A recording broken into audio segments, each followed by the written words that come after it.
and welcome to another episode of Tête-à-Tête Unplugged, the Manav Rachna podcast. Today we have the honor of hosting Miss Ray Bassil, an Olympian, a world champion in trap shooting, and a trailblazer for women in sports. Ray, it's an absolute pleasure having you here today. Thank you. It's a pleasure to have me here in Manav Rachna University, really. I'm looking forward. And to be honest, I was really surprised because the last time I came was in 2017. So the growth that the university is doing, it's really amazing. Well, that's absolutely heartening to hear. And I'm looking forward to the conversation today. Likewise. Right. So Ray, your journey into trap shooting began at a very young age, and since then you've become one of the top most shooters in the world. What initially drew your interest towards this sport of shooting, and how have you kept your passion alive throughout all these years? Well, first of all, I started shooting because of my dad. My dad was also a trap shooter, and I used to go with him hunting at a very young age, at age of 6, 7. And for me, the first experience I had as trying the trap shooting sport was at the age of 13 or 14. And but before I used to go with him during the competition, so I was always with my father following his steps, like in the hunting, shooting. But at the same time, I was doing other sports, like I was a swimmer, I was a basketball player. So at school, like when they say Ray Bassil, they say the athletic person. So I was very good in sports, not bad in the studies, but I was okay, So any competition, they used to call my parents, where is Ray? We have a competition, want her to compete for the school, for the university. So, and also I come from an athletic family. So the first time I started shooting, and this is where my dad, he said, okay, Ray, you're doing all the sports, so why not try the shooting sport? Like I said, okay, no problem. So the first time I tried with a gun, I remember it was a Winchester shotgun. It was a hunting gun, not a trap gun like we see today. And I turned blue all over, like my shoulder, my neck. And I was like, okay, Dad, and my mom went crazy. And she said, no girl for shooting. You cannot take my daughter shooting. It's not allowed. Like I'm talking 20 years ago, where shooting was, as you know, it was a managed sport. It was considered to be only for men, and especially in the Middle East. And me being the first woman also representing Lebanon, and be there like doing this kind of sport, it was like a bit of shock for everyone, And everyone tried to say to Dad, okay, what do you want? Leave her alone, let her do other sports. But these words kept in my mind, and it triggered me inside when they say that I'm a girl and I cannot do the sport. So for me, I was like, no matter what, I will face this and I will prove to the world that yes, a woman can shoot, a woman can do this kind of sport, and I'm going to be number one in the world. Absolutely. And exactly this is what happened. I believed in my mantra, in my tuition, and my saying that yes, I can, because I can. It doesn't mean because I'm a woman that I cannot. And this is how things started, and I started to compete in World Cups, and then my dad organized for the first time the Arab Championship. This is where we started to talk about shooting, and today you can see there is a lot of Kuwaiti girls, Egypt girls, Qataris. Like now this sport is common in all over the Arab countries and the Middle East, and even in India and others. So that was a good launch. And a major chunk of credit for that goes to you being the sports person who initiated shooting. Yeah, and I tried to talk a lot about it, and it wasn't easy, of course, just to break the stereotype of the sport and really to talk loud about it. But I decided not to give up on it, because I believe that this sport actually requires calmness, and it's a very unique sport that also you don't have an age to say, okay, I'll reach age 22, 23, and then I will stop like athletic and other. But for me, that was my inspiration, to inspire others in doing this kind of sport. And it has worked really well, Ray. I must compliment you on that. Moving on to the next question. You've competed at the highest levels for the shooting sport, winning the gold at 2016 ISSF World Cup and representing Lebanon at multiple Olympics. What were the most defining moments in your journey as a trap shooter, particularly when you clinched the World Cup gold? You know, for me that year, I remember the first turning point for me in my career is the World Championship when I won the bronze medal. So that was for me the moment where I decided that, okay, I will pursue in that career, in that sport.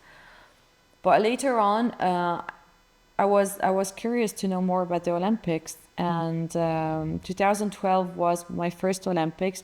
But I remember I went there as a young athlete discovering the world, discovering the Olympics. I didn't know what was all about. So, but the next was for me is to qualify for Rio 2016. But for me to go there, I said to myself, I said, okay, it's true I qualified for the Olympics, but to really deserve it and earn it, I really want to win a World Cup medal. I want to be on that level, on that top level. I want to be really a winner before going to the Olympics of Rio 2016. So I pushed myself really, really hard and worked really hard to clinch the gold medal, my first World Cup medal, and then I took the second one and the third one and then the Asian, and then so you know, it's like it went, and I was ranked #1 in 2016 and 17 in the world. So but it just happened that the Olympics so far, the medal is not yet going to be ready for me, but it will. I hope in Los Angeles. It will be my 5th Olympics, hopefully. It will be definitely ready for you. Yeah, We you all are gonna think? pray for you. So, and then, yeah, I won a lot. And this year I won the World Cup gold in Baku and the Asian Championship gold. And I was in Paris, and now here I am at the World Cup final. So I think, no, every year I do something, but for me, definitely the Olympic medal will always remain my main goal. But I think, and I learned that I have to have less expectations, you know, I just have to let it go, and I'm sure it will come on its own. Absolutely, it will indeed. So, Prey, you've been competing over 2 decades now, and 2 decades. you've seen I'm too first. I'm getting old. You yourself seen the changes for Arab women in sports. Yeah. How have things evolved for women in women athletes? It in the Arab evolved a world? lot. In the Arab countries, it did a lot. And especially they invested a lot. And this is something very important. In order to grow, in order to develop the sport, you need to invest. You need to invest on athletes, to hire really potential coaches, to have a vision, which is, for me, it's more important than investing. Absolutely. Because if there is no vision, you cannot grow and you cannot help your athlete grow. And so the vision of, yes, we will support the sport, we will support the system, we will support the women, because today equally men and women represent their countries in different events, and especially at the Olympic Games, as we saw in Paris. So the presence of the woman in all sports is important, because she has a potential and she can get medal as a man. And also we saw that men are accomplished more and better results than women. They did this more than men in this Olympics, so you can see the records. And so also the involvement of the women is really evolving with the time, with the development of sports on a technical level, on the physical level, and the most important part is the mental health. Absolutely. Because if mentally you're not okay, even if you're strong and your capacity are good, technically you're good, and physically, if mentally you're not okay, you cannot compete. But if you combine them together and mentally you're okay, you are a bulldozer. You're a force to reckon with. Exactly. So it plays against your will, and especially for a woman, because she is like this, you know. She's a fighter and she always do her best, you know, because the instinct she has is different than a man. Absolutely. I completely agree with that. It's true we say like she's a multifunctional person, but it's her instinct, and the power she has within her is beyond anything else in this world. Yeah. I think, mental health over above Yeah. the physical health, your complete skill set, your talent, and the support you have. Exactly. It just brings it all together. And moving on to the next question, shooting is an incredibly focused and technical skill, and it keeps evolving, right? Where do you see the future of trap shooting headed globally, and how do you think we can engage more youth in the sport, especially from regions within Lebanon? You know, when you simplify the sports in general, this will attract more young athletes. Yeah. When you start educating them about this kind of sport, like now we're talking about shooting, you start from schools, university, and so on, and you start to educate them about this sport, how to use the gun, about awareness, about everything at a younger age. This is how you create a better future. Absolutely.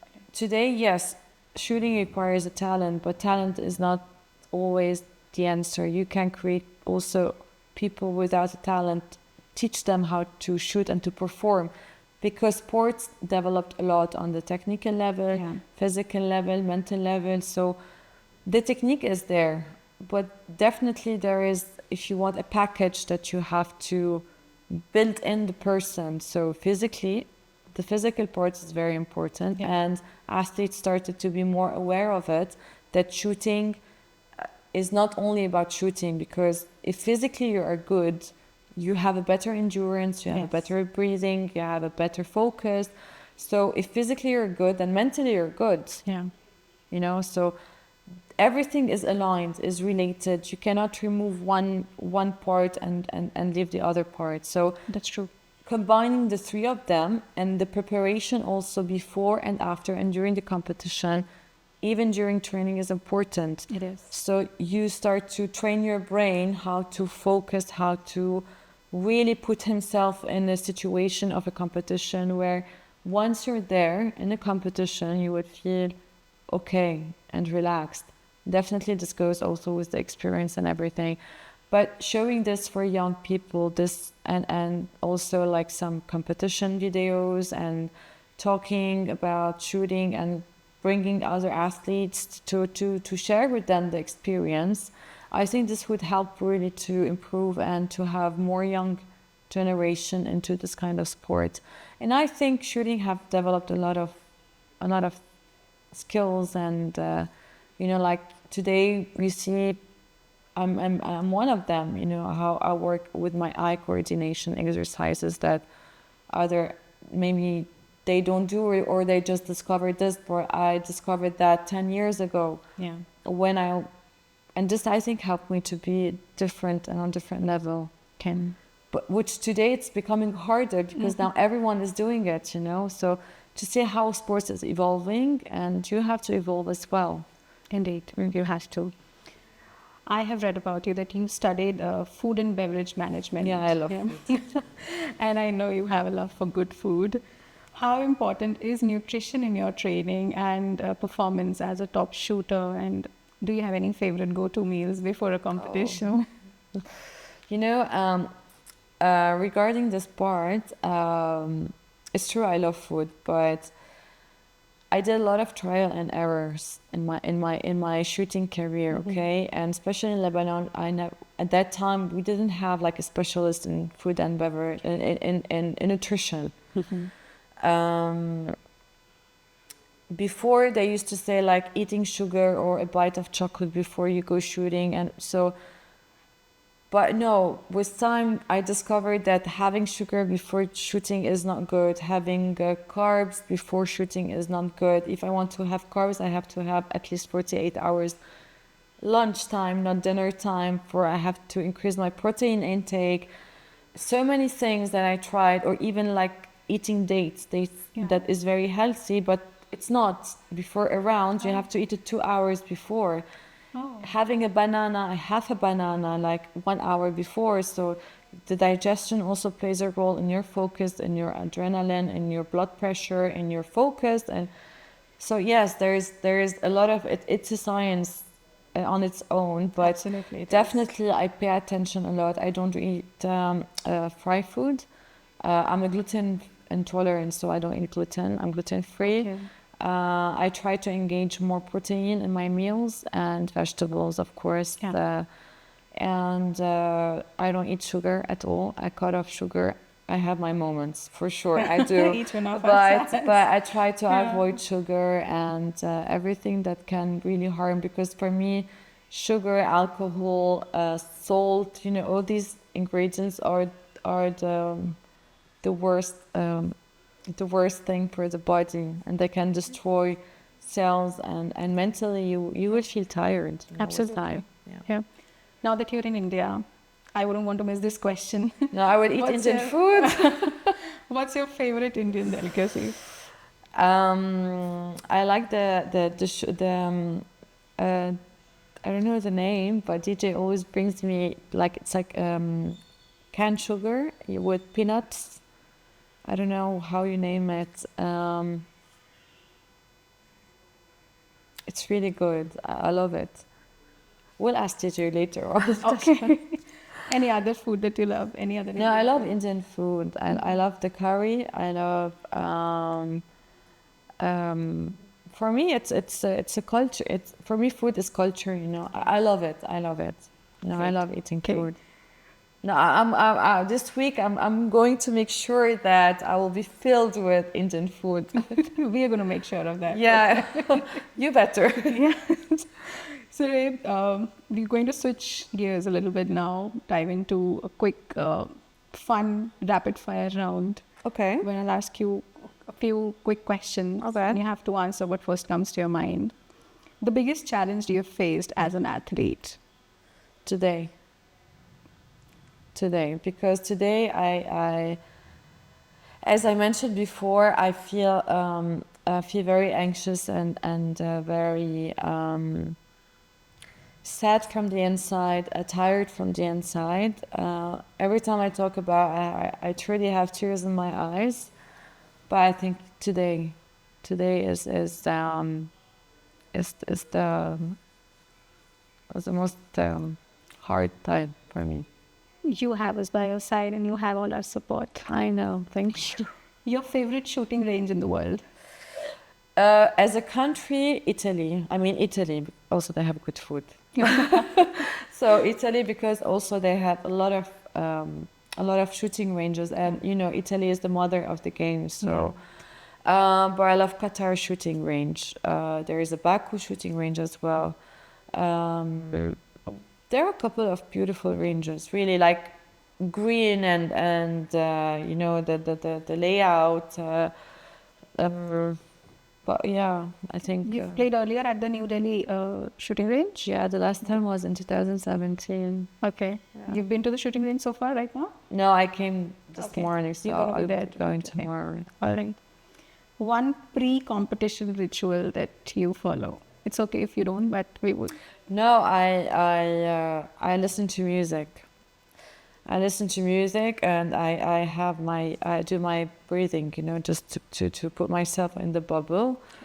But I have the music, like, it has to be in my ears before entering.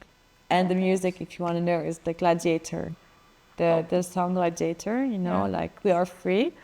But the remix, so it gives me some Power and energy. yeah, power energy boost. and yeah. Okay, if not shooting, which sport would you have pursued? I think swimming. I used to love swimming, you know, I was good in swimming. And I think my height and my shoulders really helped, but I know that at that time, like, swimming was okay, but you know, like, I believe every country has its own athletes history, like, okay, like we say India, cricket, badminton, you know, like swimming, you go USA, like, you know what I'm saying? I think that I would have reached to just a certain level, but not as I am today in shooting. But just took a lot of hard work, of course. It did take a lot of hard work throughout your journey. Yeah, when you say 2 fighting a lot of decades, odds, like yeah. now I'm still realizing, like, 2 decades. Oh my God, 20 years. What's your most memorable win? The World Championship, and the second is I had my first gold in ISSF. and ISSF. But definitely every competition for me, the win is a memorable moment for me, but also an experience that I always like to learn from. Yeah. And really to, how we say, to engage the emotions and the feelings and everything within me. Yeah, I can relate to that. Well, Ray, it has been a fantastic conversation. Thank you. And I look forward to your journey at the ISSF World Cup 2024 in New Delhi this year. Hopefully. All our prayers are with you. Thank you. Looking forward to your journey as a woman in shooting sport and the changes you plan to make in the future. I believe that athletes today are not just athletes, but also they have to be, our role also is to give, is to empower others, is to really to give back to our community. Our role will never stop as an athlete. This is what I believe. It is true. Inspiring others and teaching the young generation to go in the right path, to stay away from harm and drugs and alcohol and everything. For me, this is our role as well to play today. It is. It's not only as an athlete and to represent the country, but we are ambassadors also to our country and to the future. More than the wins, it's the journey that counts. And that journey is an influential one, is the one that influences lives of not one, two, but many others. Many different ways. Exactly. Well, thank you so much. Thank you. It was lovely having you Namaste. here. Namaste. To all our listeners, thank you for watching this episode. Stay tuned for more such inspiring stories. Till then, signing off.